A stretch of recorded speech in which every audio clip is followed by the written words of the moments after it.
রেজাউল করিম রামেন্দ্র সুন্দর ত্রিবেদীর মুর্শিদাবাদ সাম্প্রদায়িক সম্প্রীতির জেলা, সেই জেলায় আজ বাবরি মসজিদের শিলান্যাস ঘিরে বিতর্কের কেন্দ্রবিন্দুতে ফিরেছেন বিধায়ক হুমায়ুন কবির।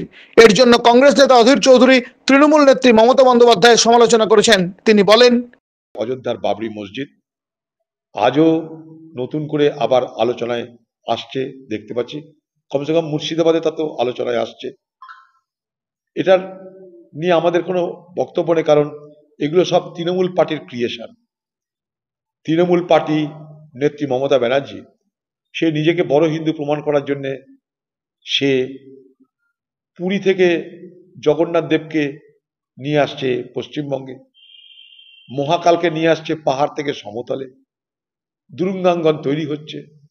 পথ দেখিয়েছে মমতা ব্যানার্জি, আর তার দলের এমএলএ সেই পথ অনুসরণ করে সেও বলছে যদি পুরী থেকে মন্দির নিয়ে আসা যায় দীঘার তটে, তাহলে আবার বাবরি মসজিদই বা কেন নিয়ে আসা যাবে না? কিছু বলার নাই, হাইকোর্ট বলেছে রাজ্যের দায়িত্ব। যা কিছু দেখছেন সব ক্রিয়েশন, যা সৃষ্টি করেছে কিন্তু মমতা ব্যানার্জি।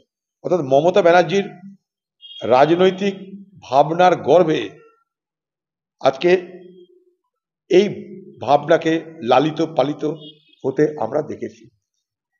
একই সঙ্গে অধীর মনে করেন হুমায়ুন কবিরকে তৈরি করেছেন মমতা বন্দ্যোপাধ্যায়। আর এই প্রসঙ্গেই তিনি জ্যোতি বসুকে স্মরণ করে বলেন, বাংলার এই পরিস্থিতির জন্য মমতা বন্দ্যোপাধ্যায়ই দায়ী। বাংলার মুখ্যমন্ত্রী মমতা ব্যানার্জি তৈরি এগুলো জিনিস।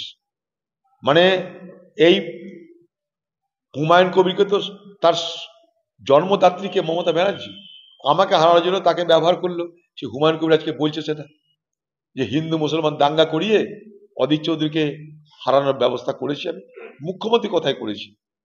একটা রাজ্যের মুখ্যমন্ত্রী নিজে যদি দাঙ্গা লাগায় ভোটে হারানোর জন্যে, তাহলে সেই রাজ্যের মুখ্যমন্ত্রীর প্রতি মানুষের কোনো ভরসা বিশ্বাস থাকবে? বহুদিন আগে জ্যোতিবাবু বলেছিলেন যে সরকার মনে করলে দাঙ্গা লাগে, সরকার মনে না করলে দাঙ্গা লাগে না। আমার আজও মনে আছে। পশ্চিমবঙ্গ সরকার মনে করছে তাই দাঙ্গা হচ্ছে। আজকে পশ্চিমবঙ্গে যা পরিস্থিতি তৈরি হচ্ছে এই মহিলা দায়ী। আবার বলছি, এত মিথ্যাবাদী, এত নাটকবাজি, এই মহিলা এই বাংলার সর্বনাশের সব থেকে বড় কারণ। ইতিহাস মিলিয়ে নেবেন আপনারা। আমি এমনি এমনি বিরোধিতা করি না। একটা ভোটে জেতা হারা বড় কথা নয়, কিন্তু আজ পশ্চিমবঙ্গের সামাজিক বাতাবরণ বিষাক্ত হচ্ছে। হিন্দুদের জন্য আলাদা চায়ের দোকান, মুসলমানদের জন্য আলাদা চায়ের দোকান হতে চলেছে মুর্শিদাবাদে। বাংলায় কারা করলে এগুলো? একদিকে টিএমসি, একদিকে বিজেপি। তাতে কি আমাদের ভালো হবে? আমরা কি সুখী শান্তি হবো? সুখী হবো তার জন্যে? সমৃদ্ধশালী হবে তার জন্যে? সমাজের যদি ভাঙন হয়, সমাজে যদি ঐক্য না থাকে, তাহলে সকলের খারাপ হবে। এখানকার হাজার হাজার লক্ষ লক্ষ মানুষ তারা পরিযায়ী শ্রমিক হিসেবে বাইরে যায়, সেখানকার মানুষের কাছে তারা আগামী দিনে এনিমি হবে, শত্রু হবে। কার লাভ হবে বলুন? কি করছি আমরা?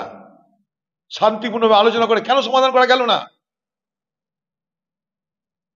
আমি হাত জোর করে মুর্শিদাবাদের মানুষকে, বাংলা মানুষকে আবেদন করছি, অনুরোধ করছি, ধর্মীয় ভাবাবেগের দ্বারা যেন আমরা আমাদের মধ্যে সম্প্রীতি, সৌহার্দ্য, ভ্রাতৃত্বকে হারিয়ে না বসি।